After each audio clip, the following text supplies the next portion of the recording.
We're now talking to Grrlgang. Why don't you start by introducing yourselves? Okay, hi, I'm Angie. I'm the vocalist and guitarist. Uh huh.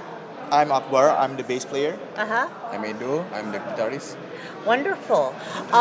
You're from Indonesia. Can you give me some background on the band? We formed the band when we were still in college, when we did our studies in Yogyakarta. And yeah, we're just like a bunch of friends who came from a music collective called Terror Weekend. And I was a freshman when I first joined, and I was basically scouted into the music collective by Akbar and Edo. Uh-huh. And Akbar asked me if I was doing any college extracurricular programs, and I told him, yeah, I'm doing this campus band thing. And he kind of like roasted me for doing it, because he was like, why are you joining this when you could just like make your own band? And I was like, yeah, I guess you're right. And he was like, okay, let's just like form a band together. That's great. So it came out of a musical collective. Can you tell me a bit about, the music scene and the collective? Yeah. Well, Jogja is pretty vibrant. So, for context, our city, like Yogyakarta, is a art and cultural city. So there's a lot of campus and universities there too.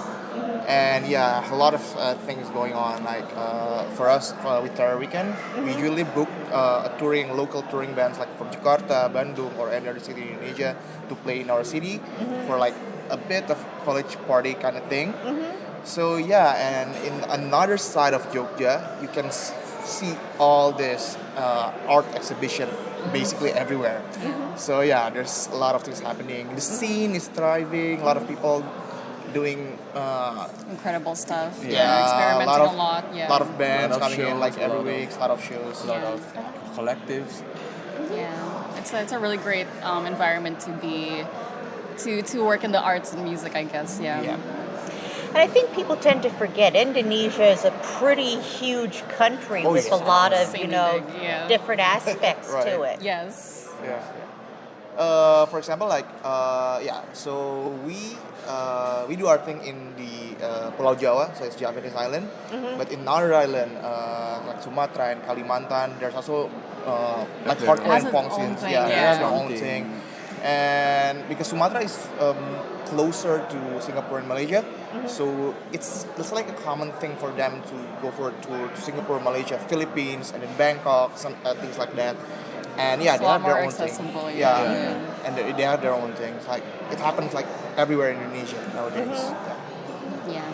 I think that a lot of people don't realize. I mean, that over on Asia they all have their own music scenes. One of my favorite bands from Japan, for instance, is Shonen Night. Have you heard of Oh them? yeah, of Yeah. course.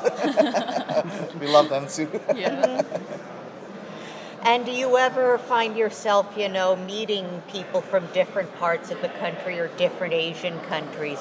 Yeah, I think we started like meeting a lot more people during our first month-long tour.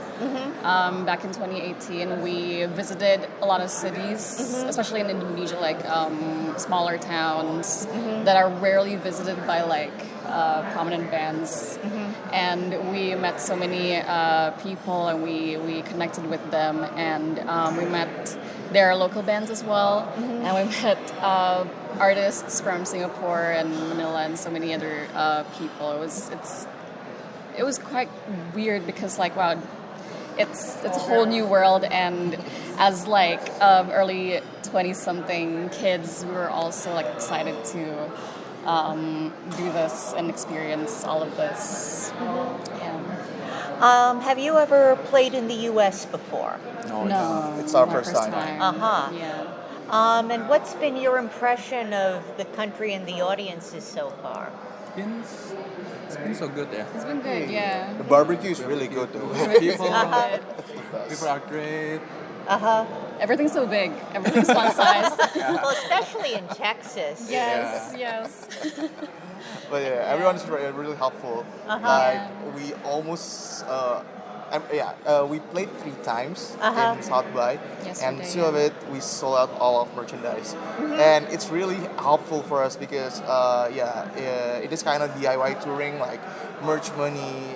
It's really, really impactful. Yeah. So yeah, it's been really great so far.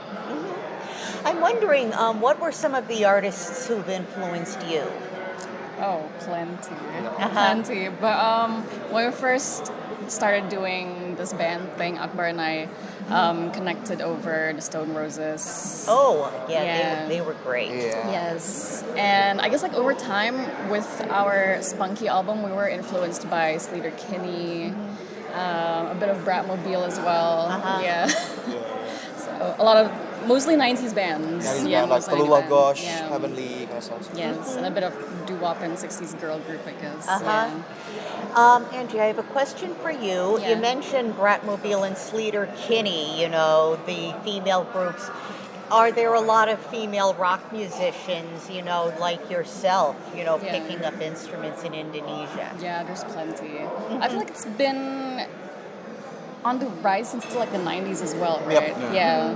A lot more female vocalists and female musicians would start doing their own thing, but I guess like the sort of gender gap and like gender barrier started like being really challenged the past 10 years. And I guess with that, a lot more girls like me are like more braver to play music and like do live performances and just do their own thing, you know. So it's great.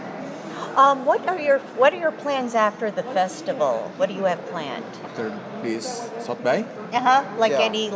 are you going to continue playing the U.S.? Yep, Yeah, yeah, we we are are. going to East Coast and West Coast. Aha. So yeah, I think there will be like 9, right? 9 cities. 10 cities. 10 cities, Wow. 10 right, cities, yeah. So yeah, play every day, and yeah, I'm gonna go back to Indonesia in 2 weeks. Yeah, from Seattle. Aha. It's gonna be our last stop. Okay, that sounds terrific.